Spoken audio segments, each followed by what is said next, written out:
The Emperor's New Clothes by Hans Christian Andersen, published in 1837.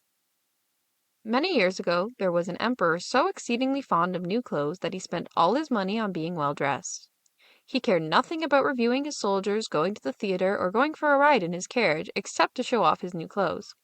He had a coat for every hour of the day, and instead of saying, as one might about any other ruler, "The king's in council," here they always said, "The emperor's in his dressing room." In the great city where he lived, life was always gay. Every day many strangers came to town, and among them one day came two swindlers. They let it be known they were weavers, and they said they could weave the most magnificent fabrics imaginable. Not only were their colors and patterns uncommonly fine, but clothes made of this cloth had a wonderful way of becoming invisible to anyone who was unfit for his office, or who was unusually stupid. "Those would be just the clothes for me," thought the emperor. "If I wore them, I would be able to discover which men in my empire are unfit for their posts, and I could tell the wise men from the fools. Yes, I certainly must get some of the stuff woven for me right away." He paid the two swindlers a large sum of money to start work at once. They set up two looms and pretended to weave, though there was nothing on the looms. All the finest silk and the purest old thread that they demanded went into their traveling bags, while they worked the empty looms far into the night. "I'd like to know how those weavers are getting on with the cloth," the emperor thought, but he felt slightly uncomfortable when he remembered that those who were unfit for their position would not be able to see the fabric. It couldn't have been that he doubted himself, yet he thought he'd rather send someone else to see how things were going.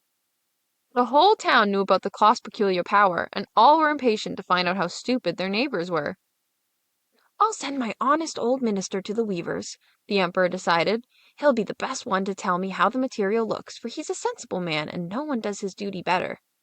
So the honest old minister went to the room where the two swindlers sat working away at their empty loom. "Heaven help me," he thought as his eyes flew wide open. "I can't see anything at all." But he did not say so. Both the swindlers begged him to be so kind as to come near to approve the excellent pattern, the beautiful colors. They pointed to the empty looms, and the poor old minister stared as hard as he dared. He couldn't see anything, because there was nothing to see. "Heaven have mercy," he thought. "Can it be that I'm a fool? I'd have never guessed it, and not a soul must know. Am I unfit to be the minister? It would never do to let on that I can't see the cloth." "Don't hesitate to tell us what you think of it," said one of the weavers. "Oh, it's beautiful, it's enchanting." The old minister peered through his spectacles. "Such a pattern, what colors! I'll be sure to tell the emperor how delighted I am with it." "We're pleased to hear that," the swindlers said. They proceeded to name all the colors and to explain the intricate pattern. The old minister paid the closest attention so that he could tell it all to the emperor, and so he did. The swindlers at once asked for more money, more silk and gold thread to get on with the weaving, but it all went into their pockets. Not a thread went into the looms, though they worked at their weaving as hard as ever. The emperor presently sent another trustworthy official to see how the work progressed and how soon it would be ready. The same thing happened to him that had happened to the minister. He looked and looked, but as there was nothing to see in the looms, he couldn't see anything. "Isn't it a beautiful piece of goods?" the swindlers asked him as they displayed and described their imaginary pattern. "I know I'm not stupid," the man thought, "so it must be that I'm unworthy of my good office. That's strange. I mustn't let anyone find out, though." So he praised the material he did not see. He declared he was delighted with the beautiful colors and the exquisite pattern. To the emperor he said, "It held me spellbound." all the town was talking of this splendid cloth, and the emperor wanted to see it for himself while it was still in the looms. Attended by a band of chosen men, among whom were his two old trusted officials, the ones who had been to the weavers, he set out to see the two swindlers. He found them weaving with might and main, but without a thread in their looms. "Magnificent!" said the two duped officials. "Just look, your majesty, what colors, what a design!" They pointed to the empty looms, each supposing that the others could see the stuff. "What's this?" thought the emperor. "I can't see anything. This is terrible. Am I a fool? Am I unfit to be the emperor? What a thing to happen to me of all people!" "Oh, it's very pretty," he said. "It has my highest approval." And he nodded approbation at the empty loom. Nothing could make him say that he couldn't see anything. His whole retinue stared and stared. One saw no more than another, but they all joined the emperor in exclaiming, "Oh, it's very pretty!"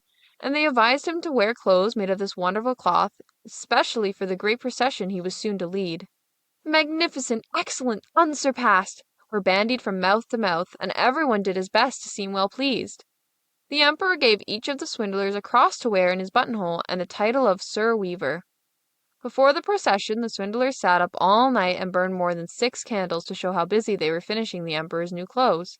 They pretended to take the cloth off the loom, they made cuts in the air with huge scissors, and at last they said, Now the emperor's new clothes are ready for him. Then the emperor himself came with his noblest noblemen, and the swindlers each raised an arm as if they were holding something. They said, These are the trousers, here's the coat, and this is the mantle. naming each garment. All of 'em are as light as a spider's web. One would almost think he had nothing on, but that's what makes them so fine. Exactly, all the noblemen agreed, although they could see nothing, for there was nothing to see. We will help you on with your new ones here in front of the long mirror. The emperor undressed, and the swindlers pretended to put his new clothes on him, one garment after another.